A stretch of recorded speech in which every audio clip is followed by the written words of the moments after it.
Ito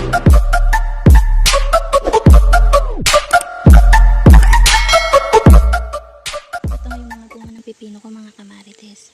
Ayan, kung mapapansin nyo, meron siyang bulaklak sa dulo kasi ganyan pala yan magbunga. First time ko din magtanim ng pipino at dalawa nga lang yung tinanim ko kasi nagtry lang naman ako. Napakababa pa lang nila pero meron silang mga bunga.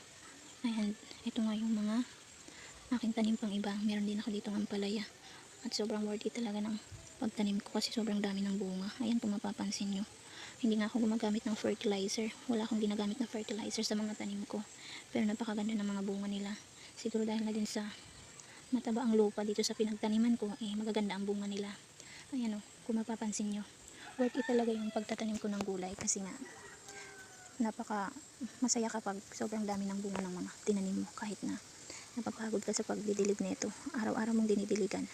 Pero pag ganyan kadami yung bunga na nakikita mo, naengganyo ka magtanim pa ng madami tapos masaya ka na nakikita mo maraming bunga yung pinaghirapan mong diligan araw-araw. Ayan, kung mapapansin nyo, napakadami talaga ng bunga to ng ampalaya na to. Una kong tinanim tong ampalaya na to kasi dalawa lang to, dalawang puno lang to pero ang dami ng bunga. Di tulad ng iba kong tanim na medyo madami sila pero konti lang din magbunga. Pero itong ampalaya na to, dalawang puno lang to pero napaka dami ng bunga. Ayan o.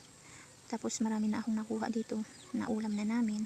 Pero hanggang ngayon napakadami pa rin ng bunga. Ayan o, kung mapapansin nyo. Kaya worth it talaga yung pagod ko dito sa mga tanim ko. Kahit na nakakapagod magdilig araw-araw, pag ganito kadami ang bunga, hindi ka mapapagod talaga. Ayan o, kung mapapansin nyo yan yung mga tanim ko.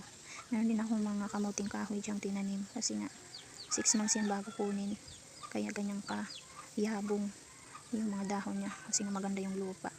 Hindi ako gumagamit siya ng fertilizer pero matataba pa rin sila. Ayan, kung mapapansin nyo.